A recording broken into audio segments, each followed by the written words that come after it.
Hello students, elite institute के YouTube channel में एक बार आपका फिर से स्वागत है। देखिए, हम इससे पहले के वीडियो में हम निषेचन के बारे में पढ़ रहे थे। तो निषेचन में दो पॉइंट हैं। एक तो पराग नलिका जो है उसकी वृद्धि, और एक हमारे पास है पराग नलिका जो है पराग कणों का अंकुरण। ये दो है। तो इसमें हमने पढ़ लिया कि पराग कणों का अंकुरण किस प्रकार होता है, वो हमने सीखा है, और पराग नलिका की वृद्धि हमें पढ़ना बाकी है। देखिए, निषेचन में पराग कणों का अंकुरण वर्तिकाग्र पर होगा। तो हमने क्या क्या सीखा है कि पराग कणों का जब अंकुरण होता है तो इसमें क्या वर्तिकाग्र पर बहुत सारे रासायनिक पदार्थ जैसे ग्लूकोज है, पैक्टिन है, जैसे अपन बात करें प्रोटीन वगैरह है। तो ये सारे पदार्थ जो होते हैं वो पराग कणों के अंकुरण में क्या करते हैं, सहायता करते हैं। अब हम बात करते हैं यहाँ पे कि परागकण के अंकुरण के पश्चात जो पराग नलिका है उसकी वृद्धि होती है। तो पराग नलिका की वृद्धि किस प्रकार होगी उसके बारे में हम सीखेंगे।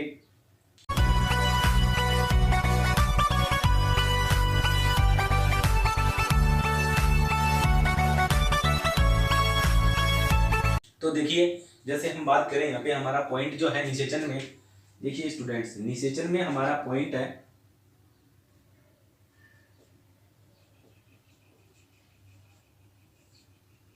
निषेचन में हमारा पॉइंट था दूसरा, और दूसरा पॉइंट था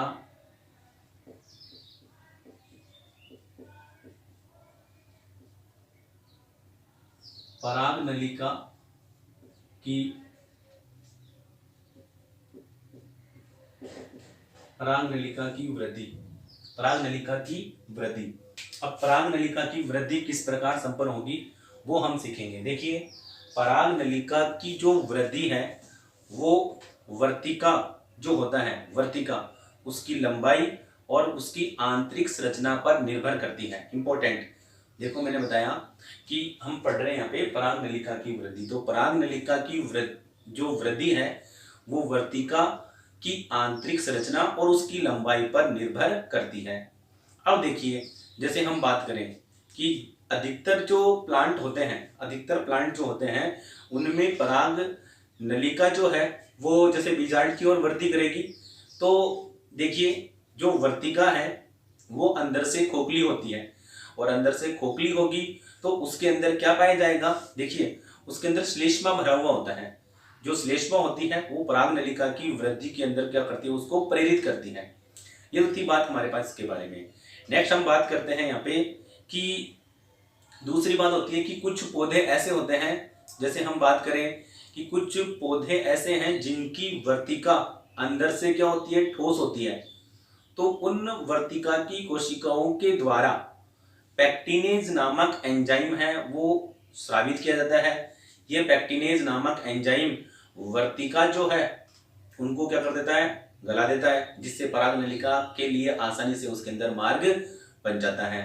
अब पिटूनिया और आइनोथेरा जो है, आइनोथेरा नामक जो प्लांट है, पिटूनिया और आइनोथेरा, इनके अंदर पराग नलिका जो है वो वर्तिका की जो आंतरिक संरचना में पाए जाने वाली जो कोशिकाएं हैं उन कोशिकाओं के अंतरा कोशिकीय स्थल से होकर वृद्धि करती है। देखिए, अलग अलग बातें बताई गई है। मैं आपको एक बात वापस बताता हूँ। देखिए, हम यहाँ पे पॉइंट क्या क्या पढ़ रहे थे वो बताते हैं।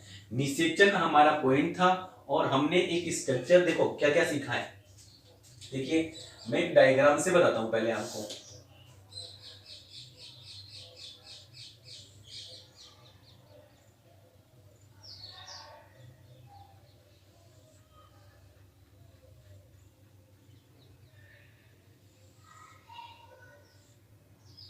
देखिए, ये थी बात हमारे पास।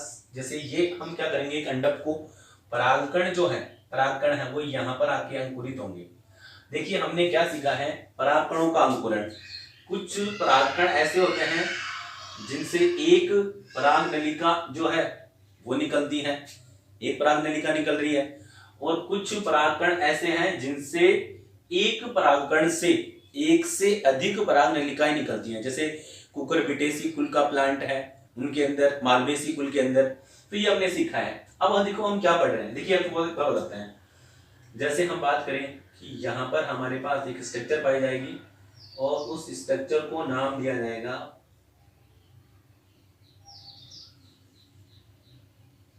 ये संरचना है। अब पराग नलिका यूं आएगी, तो हम बात कर रहे हैं यहाँ पे कि पराग नलिका जो है वो इस वर्तिका में वृद्धि जो होगी उस पर। तो देखिए सबसे पहले बात करेंगे हम यहाँ पर, पहला हमारे पास पॉइंट है कि जो पराग नलिका जो है, ये पराग नलिका अंकुरण हो गया, पराग नलिका की जो वृद्धि है वो किस पर निर्भर कर रही है, वर्तिका की आंतरिक संरचना पर निर्भर करती है। देखिए तो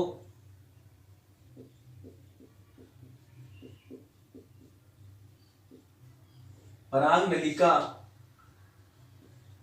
की वृद्धि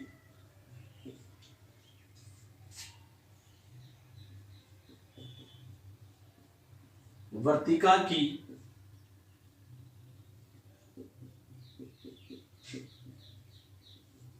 आंतरिक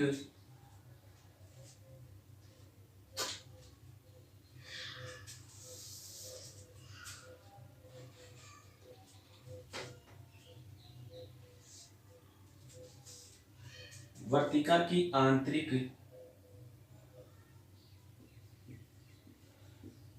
संरचना पर निर्भर करती है। देखिए अब यहाँ पे दो एग्जांपल बताए जाएंगे कि देखो ये पराग नलिका जो है, ये पराग नलिका ये है, ये पराग नलिका है, इसकी वृद्धि किस पर निर्भर करेगी, इसकी वर्तिका की आंतरिक संरचना पर निर्भर कर रही है, पहला पॉइंट। अब दूसरी बात क्या बताई गई है, दो एग्जांपल बताऊंगा। एक तो देखो राइबीज है, एक है जैसे अपन बात करें यहाँ पे लीलियम और एक राइबीज, लीलियम नामक प्लांट और एक राइबीज। इसके अंदर जो वर्तिका होती है वो अंदर से क्या होती है, खोखली, और इसके अंदर म्यूसिलेज यानी श्लेष्मा भरा होता है।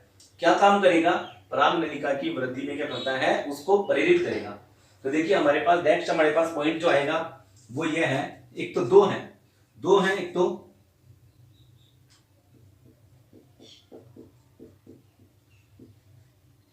लीलियम तथा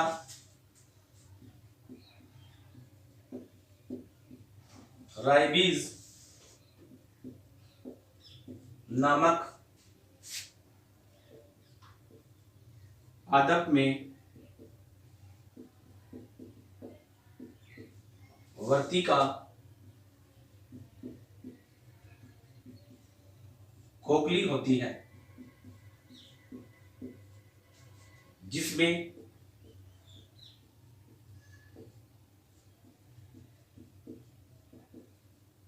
श्लेष्म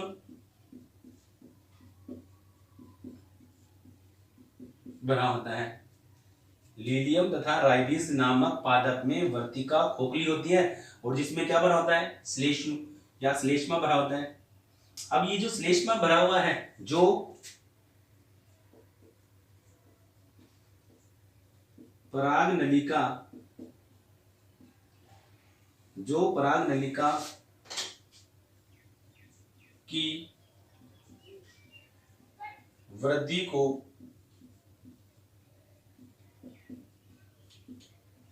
प्रेरित करता है।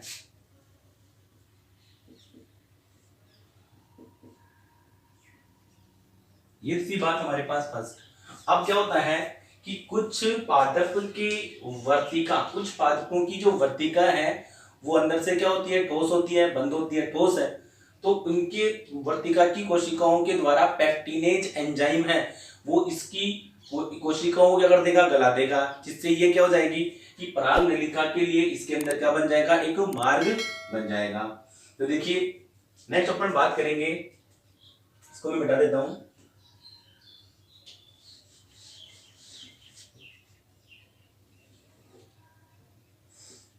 देखिए कुछ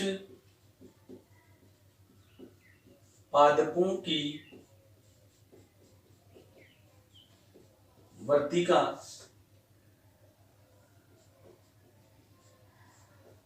ठोस होती है। देखिए कुछ पादपों की वर्तिका क्या होती है, ठोस।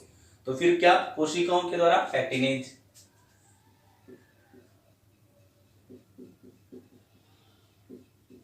वर्तिका की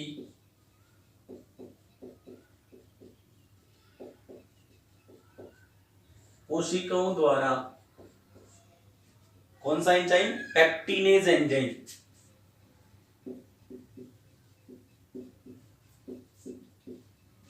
पेक्टिनेज एंजाइम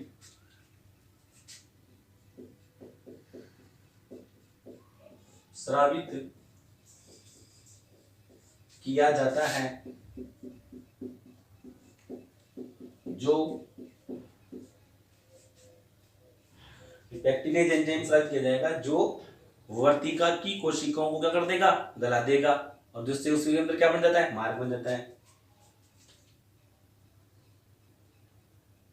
जो वर्तिका को अंदर से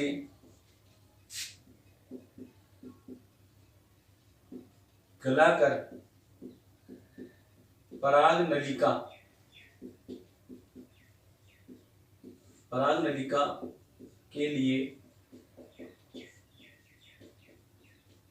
मार्ग बनाता है।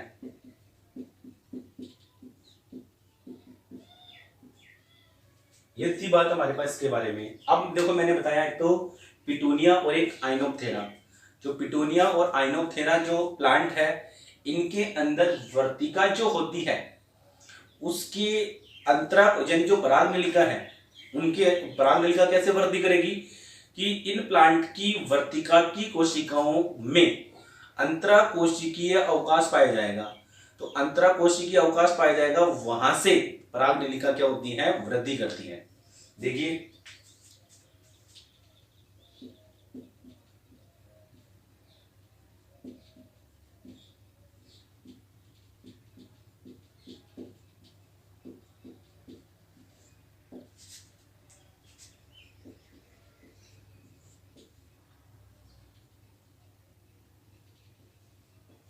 देखिए पिटूनिया और आइनोथेरा प्लांट है, इन पादप की क्या है? वर्तिका। और वर्तिका की कोशिकाएं जो है, वर्तिका की कोशिकाओं की अंतरा कोशिकीय स्थल से होकर क्या क्या वृद्धि करती है? पराग नलिका। पिटूनिया तथा आइनोथेरा पादप में वर्तिका की कोशिकाओं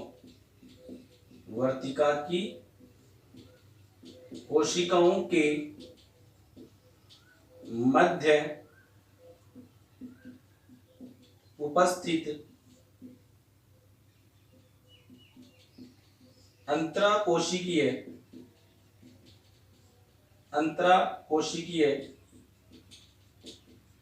स्थान से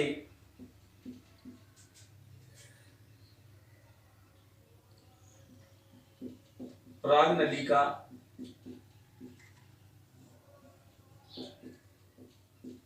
वृद्धि करती है। देखिए बात कर रहे थे हम यहाँ पर, सबसे पहले हमने बात की तो राइबीज और लीलियम नामक प्लांट के अंदर, और पिटोनिया और आइनोथेरा प्लांट में। देखिए हम बात कर रहे हैं यहाँ पे, अब ये देखो एक बात यहाँ पे ये आ रही है कि पराग नलिका जो है, उस पराग नलिका की वृद्धि सदैव बीजांड की ओर होती है या अंडाशय की ओर होती है, उसके बारे में हम सीखेंगे। देखिए पराग नलिका की वृद्धि के बारे में हमने पढ़ाई की है कि पराग नलिका की वृद्धि किस पर निर्भर करेगी? वर्तिका की आंतरिक संरचना पर। कुछ प्लांट ऐसे हैं जिसकी वर्तिका अंदर से क्या है? खोखली है। कुछ प्लांट ऐसे हैं जिनके अंदर वर्तिका जो है वो क्या है? ठोस होती है। कुछ प्लांट ऐसे हैं जिनके अंदर वर्तिका के अंदर जो पाए जाने वाली जो कोशिकाएं हैं, उन कोशिका के अंतरा कोशिकीय अवकाश के मध्य जो अंतरा कोशिकीय अवकाश पाया जा रहा है, वहां से होकर पराग नलिका है वो वृद्धि करती है। इसका एक स्क्रीनशॉट लीजिए, फिर आगे बताता हूं।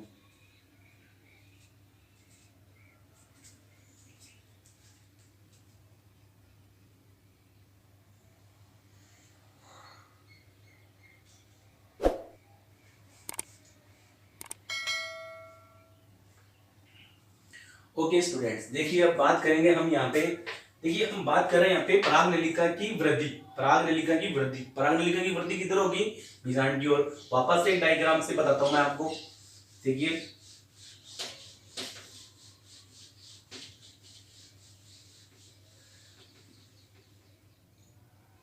देखिए हमने यहाँ पे सबसे पहले डायग्राम से बताते हैं।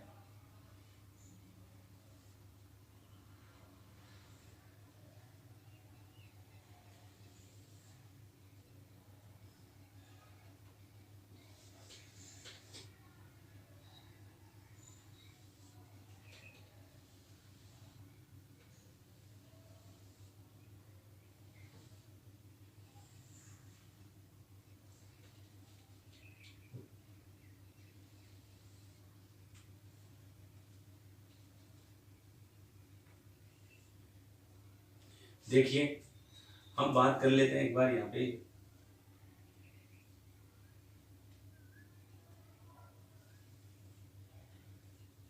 देखिए बात कर रहे हैं यहाँ पे, ये परागकण है। परागकणों का अंकुरण हुआ सबसे पहले परागकणों का अंकुरण हुआ। परागकणों के अंकुरण के पश्चात ये पराग नलिका जो है वो इधर आएगी, ये ऐसे। तो देखिए हम बात करेंगे यहाँ पे, ये हम पढ़ रहे थे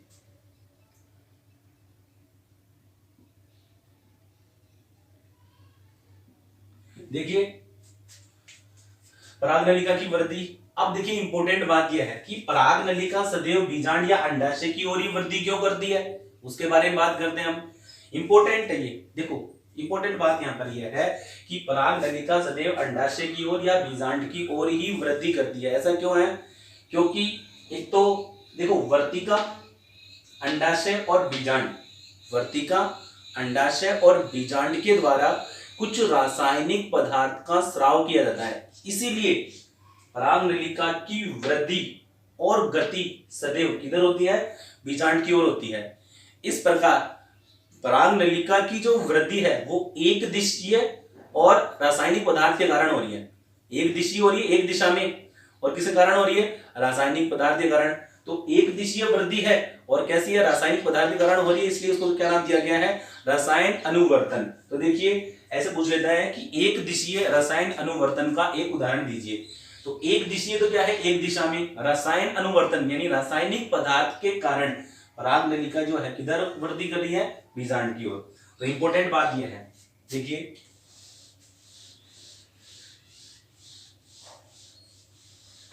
देखो मैंने क्या बात बताई है वो समझो आप।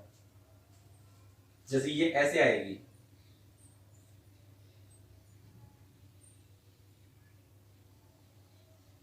देखिए सबसे पहले एक बात याद रखना, मैंने बताया है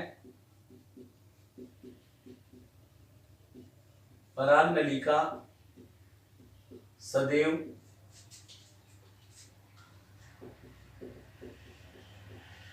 बीजांड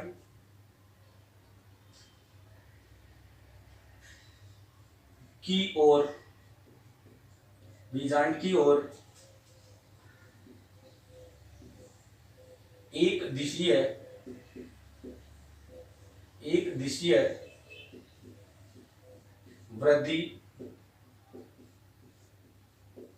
दिशीय वृद्धि करती है। अब देखो पराग नलिका सदैव बीजांड की ओर एक दिशीय वृद्धि करती है। अब देखो क्या बात है कि यहां पर एक तो वर्तिका, अंडाशय और एक बीजांड। ऐसा क्यों कर रही है? एक दिशीय वृद्धि क्यों कर रही है? यानी बीजांड की ओर ही, बीजांड की ओर, या हम यहां पे कह सकते हैं अंडाशय की ओर, बीजांड की ओर या अंडाशय की ओर भी कह सकते हैं। देखिए यहां पर क्या है कि ऐसा क्यों होता है कि वर्तिका,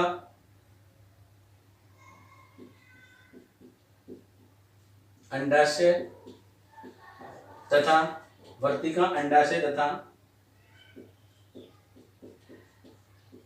बीजांड के द्वारा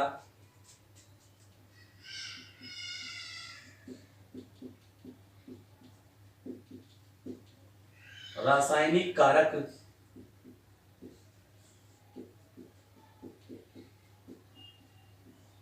स्रावित किए जाते हैं। जो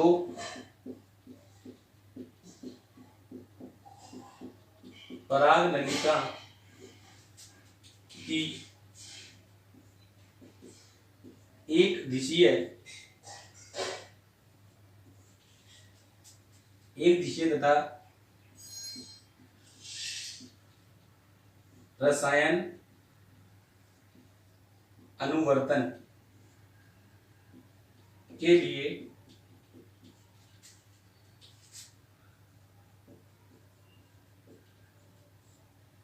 उत्तरदायी होती है।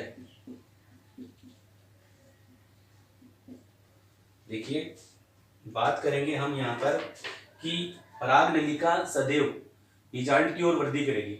अब वर्तिका, अंडाशय और बीजांड, इनके द्वारा कुछ रासायनिक पदार्थ, देखिए वर्तिका, अंडाशय और बीजांड के द्वारा कुछ रासायनिक पदार्थों का स्राव किया जाता है।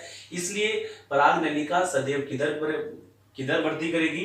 बीजांड की ओर, यानी अंडाशय के अंदर बीजांड की ओर प्रवेश करती है या उसकी ओर वृद्धि करती है।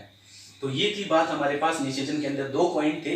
एक तो हमारे पास पॉइंट था कि पराग नलिका जो है, अच्छा इससे पहले का पॉइंट था हमारे पास कि पराग कणों का अंकुरण, और दूसरा पॉइंट था हमारे पास पराग नलिका की वृद्धि। अब देखो इंपॉर्टेंट दोस्तों, हम बात करते हैं यहाँ पे कि ये जो पराग नलिका है वो किसमें प्रवेश करेगी। अब इसको क्या नाम दिया गया है? बीजांड, जिसको हम दूसरा नाम बोलते हैं गुरु बीजाणु धानी। तो अब पराग नलिका है वो बीजांड में प्रवेश करेगी, और पराग नलिका के बीजांड में प्रवेश के कितने मार्ग हैं? 3 मार्ग हैं। इसका एक स्क्रीनशॉट लीजिए, फिर बताता हूं।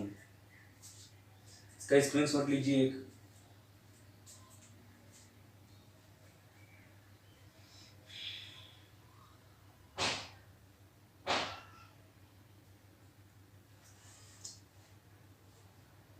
यस, देखिए अब बात करते हैं हम यहाँ पे।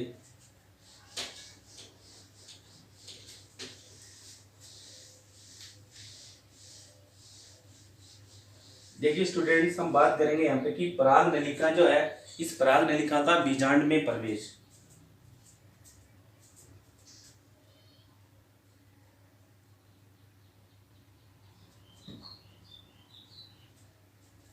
देखिए पराग नलिका का बीजांड में प्रवेश, तो अपना पॉइंट है। देखिए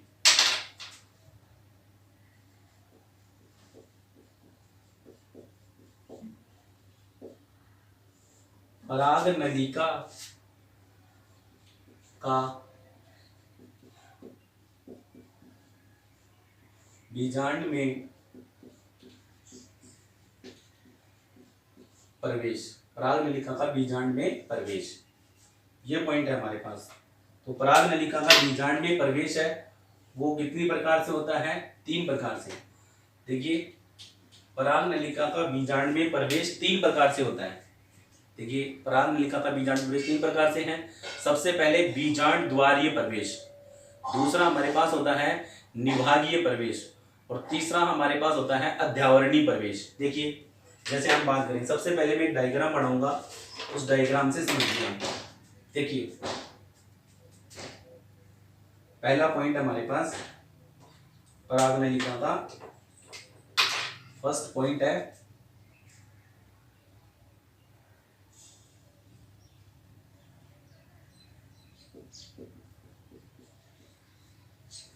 बीजांड द्वारी प्रवेश। देखिए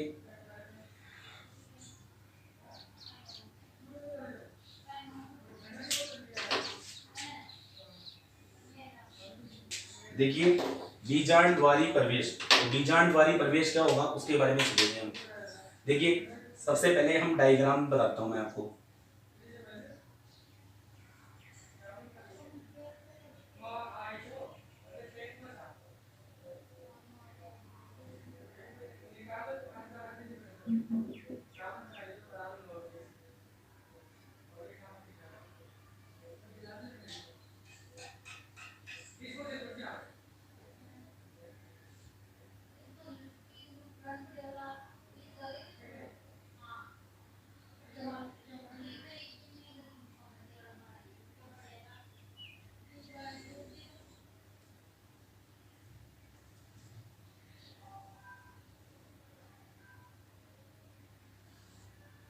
देखिए हम बात करते हैं यहाँ पे कि पराग नलिका का बीजांड द्वारी प्रवेश। डायग्राम इधर बनाऊंगा एक बार वापस से। देखिए स्टूडेंट्स,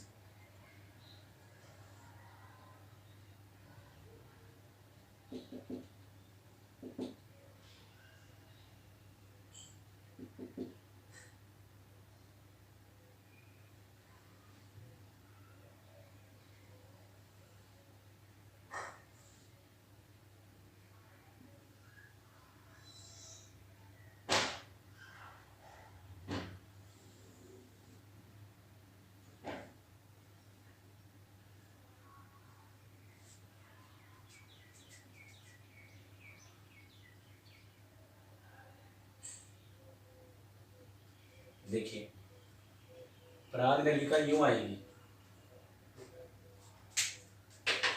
जब पराग नलिका का प्रवेश बीजांड में प्रवेश बीजांड द्वार से होता है तो उसे क्या कहा जाता है, बीजांड द्वारी प्रवेश।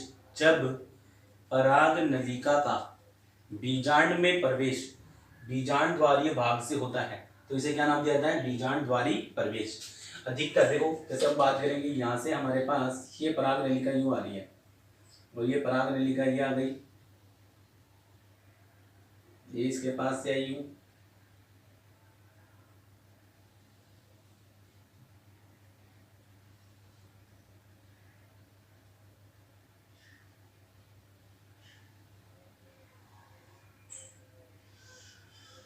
देखिए तो ये वाला जो मार्ग होगा उसको क्या कहा जाएगा, बीजांड द्वारी प्रवेश। तो पहला पॉइंट समझ में आ गया होगा, पराग नलिका यूं वर्तिका से होती हुई आएगी और वर्तिका से फिर यहाँ से किसमें प्रवेश करेगी, बीजांड द्वार में। तो पहला पॉइंट समझ में आ गया। अधिकतर पादपों में, अधिकतर आवर्त बीजी पादप या अधिकतर पादपों के अंदर जो पराग नलिका जो प्रवेश करती है बीजांड के अंदर वो कौन से भाग से, कौन से द्वार से प्रवेश करती है, बीजांड द्वारी भाग से प्रवेश करती है। तो सबसे पहले हमने सीखा यहाँ पे कि जब पराग नलिका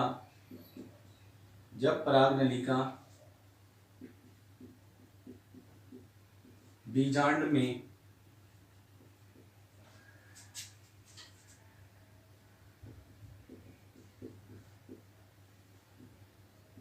बीजांड द्वार से प्रवेश करे तो इसे बीजांड द्वारी प्रवेश कहते हैं। तो इसे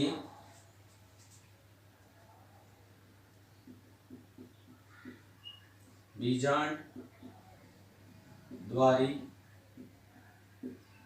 प्रवेश कहते हैं।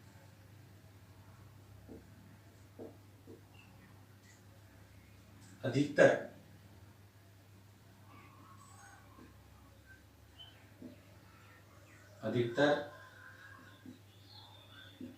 आवर्त बीजी पादपों में, अधिकतर आवर्त बीजी पादपों में इसी प्रकार प्रवेश करती है। तो इसे क्या नाम दिया गया है, बीजांड द्वारी प्रवेश। अब देखिए ये तो थी बात हमारे पास, तीन प्रकार से हमने पढ़ा है, तीन प्रकार का हम पढ़ेंगे यहाँ पे। पहला हमने पढ़ लिया बीजांड द्वारी प्रवेश। देखो तीन प्रकार है, एक तो जब पराग नलिका है बीजांड द्वार से प्रवेश करे, एक यहाँ से यूं अंदर जाकर यानी निभाग से होकर इसमें प्रवेश करेगी, और तीसरा हमारे पास यहाँ पर ये क्या है, अध्यावरण से होकर प्रवेश करे। ये तीन पार्ट है, तो एक का एक स्क्रीनशॉट लीजिए। अधिकतर इसका एग्जांपल मैंने बता दिया आपको क्या कि अधिकतर आवर्त बीजी पादपों में इसी प्रकार का प्रवेश होता है। दूसरा हम पढ़ेंगे यहाँ पे कौन सा प्रवेश हो गया, निभागीय प्रवेश। इसका स्क्रीनशॉट लीजिए। यस देखिए अब बात करते हैं हम यहाँ पे, दूसरा हमारे पास आएगा पराग नलिका का निभागीय प्रवेश। तो दूसरा पॉइंट है हमारे पास निभागीय प्रवेश।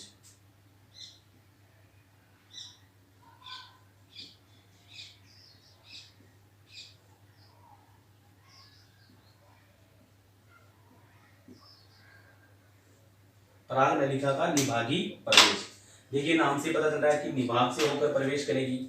जैसे हम बात करेंगे यहाँ पे डायग्राम से बताता हूँ, देखिए कि ये हमारे पास इसको रिप्रेजेंट कर रहा है भ्रूण कोश को, ये संरचना, और हम बात करते हैं यहाँ पे ये जो स्ट्रक्चर है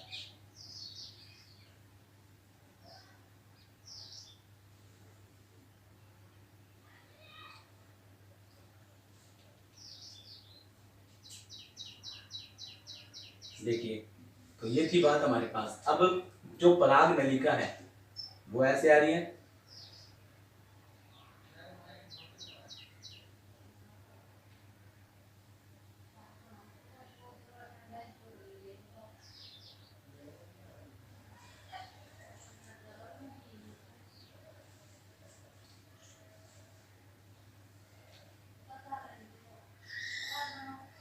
ऐसे प्रवेश करेगी, तो इसको नाम दिया जाएगा कौन सा प्रवेश? निभागीय प्रवेश। देखिए, जब पराग नलिका बीजांड में निभाग से होकर प्रवेश करे, निभाग से होकर प्रवेश करेगी, तो उसे क्या कहेगा? निभागीय प्रवेश। देखिए, डेफिनेशन समझ में आएगी होगी। एग्जाम्पल बात करें, केजुराइना, जुगलेंस, बिटुला। एग्जाम्पल बताता हूँ,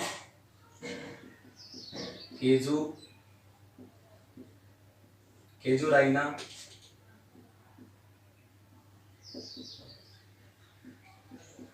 बिटुला,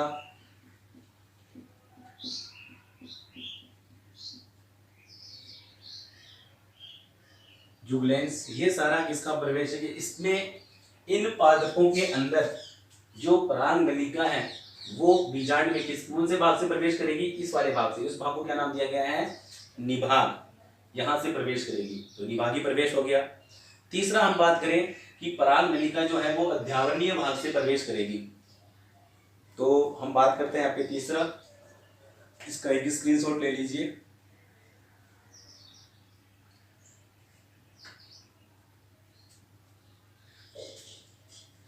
यस, नेक्स्ट हम बात करते हैं तीसरा हमारे पास आता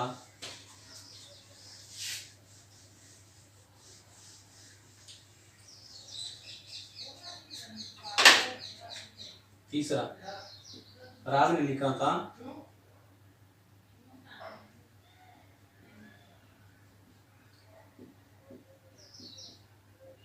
अध्यावरणीय प्रवेश।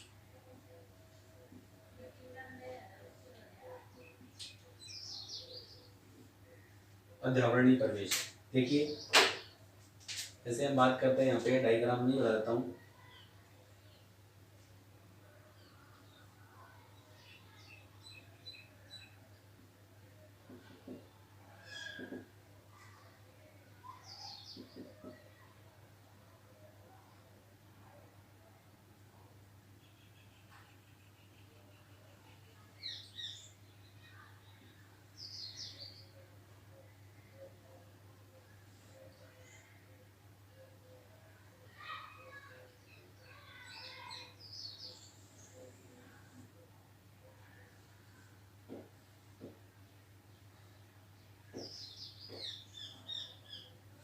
ये देखिए, अब हम बात करते हैं यहाँ पे कि पराग नलिका जो है तो ये ऐसे आएगी, यूं आकर यूं अध्यावरण से। देखिए स्टूडेंट्स, याद रखना कि अध्यावरण के जब प्रवेश करेगी, अध्यावरण में प्रवेश करने के पश्चात पराग नलिका ऐसे ही प्रवेश करेगी। देखिए, जब पराग नलिका बीजांड में अध्यावरण से होकर प्रवेश करे, अध्यावरण से होकर प्रवेश कर रही है, तो इसे क्या नाम दिया जाएगा? अध्यावरणीय प्रवेश। एग्जाम्पल बताते हैं आपको, कुकुरबिटेसी,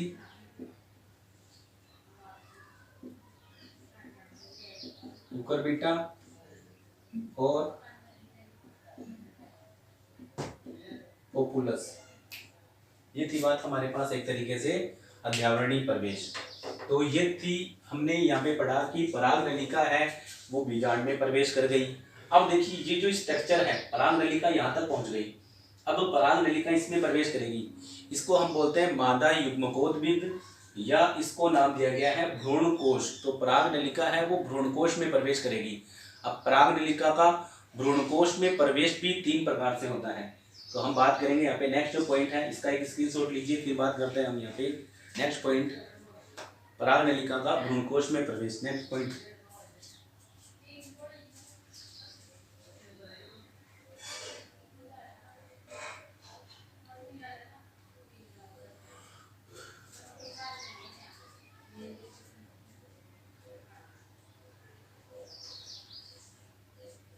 यस स्टूडेंट, नेक्स्ट अपन बात करते हैं यहाँ पे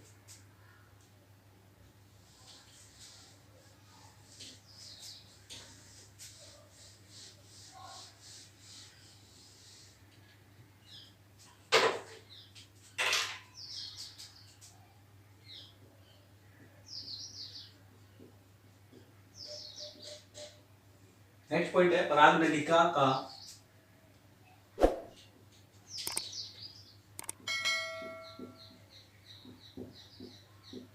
भ्रूणकोश में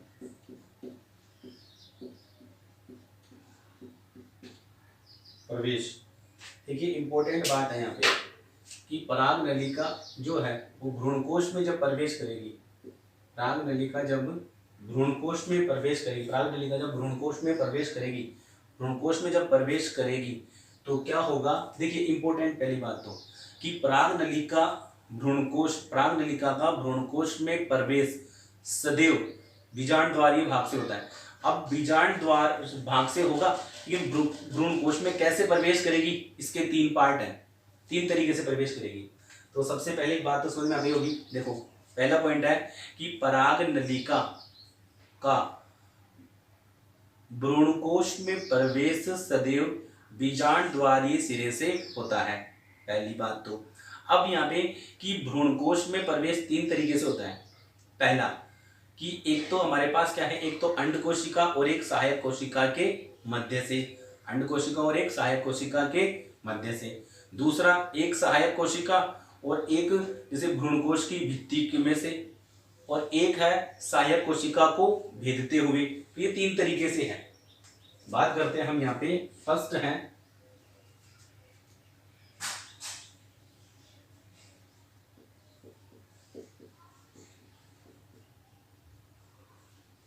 पराग नलिका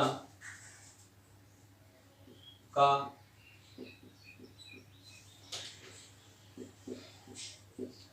भ्रूणकोश में प्रवेश सदैव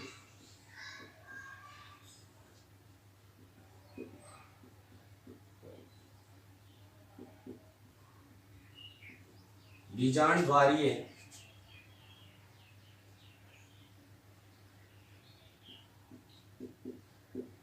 सिरे से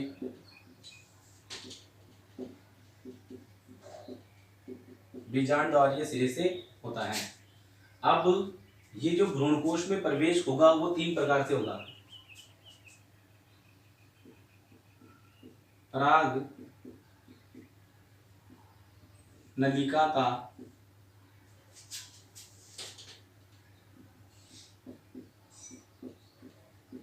भ्रूणकोश में प्रवेश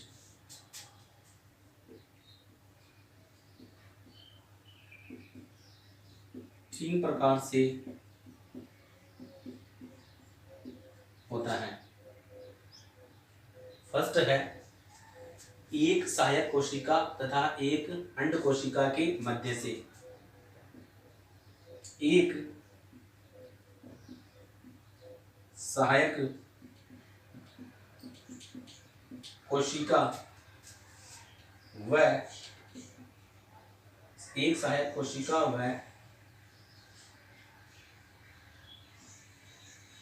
अंड कोशिका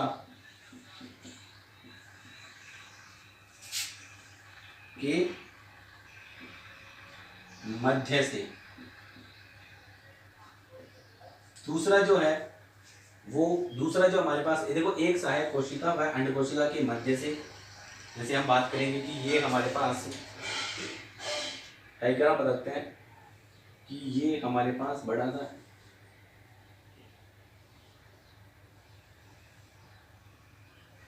देखिए,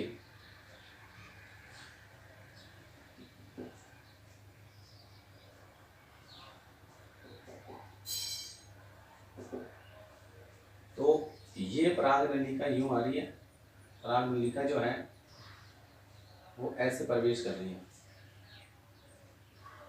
एक सहायक कोशिका और एक अंड कोशिका के मध्य से, ये वाला। दूसरा है एक सहायक कोशिका व भ्रूणकोश की भित्ति के मध्य से, यानी जैसे हम बात करें कि भ्रूणकोश की भित्ति को भेदते हुए। तो ये थी बात हमारे पास। पहला देखो, पराग नलिका का भ्रूणकोश में प्रवेश सदैव बीजांडद्वारीय सिरे से होता है। पराग नलिका का भ्रूणकोश में प्रवेश तीन प्रकार से होता है। पहला है एक सहायक कोशिका व अंड कोशिका के मध्य से, जो हमने डायग्राम से सीखा है। ये तो हो गई क्या, अंड कोशिका। अंड कोशिका। और ये क्या हो गई, सहायक कोशिका। ये जो है वो है पराग नलिका। एक बार इसका स्क्रीनशॉट लीजिए, फिर दो और बताते हैं।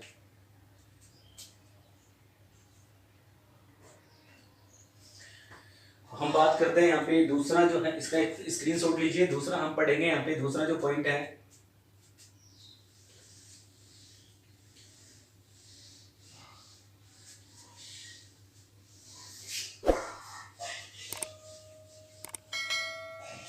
देखिए दूसरा जो पॉइंट आएगा वो है एक सहायक कोशिका। एक सहायक कोशिका तथा एक सहायक कोशिका तथा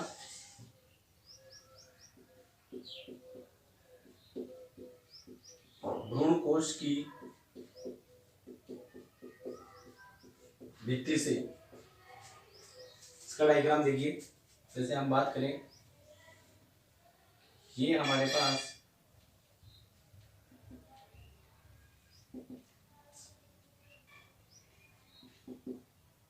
तो सहायक कोशिका हो गई है, और ये इसकी भित्ति हो गई पराग नलिका, वो यहाँ से प्रवेश कर रही है।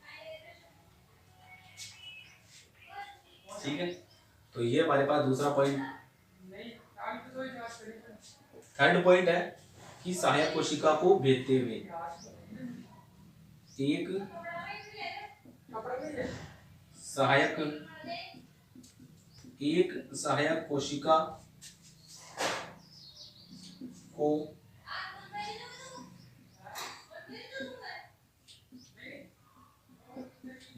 भेदते हुए। तो इसका डायग्राम देखिए।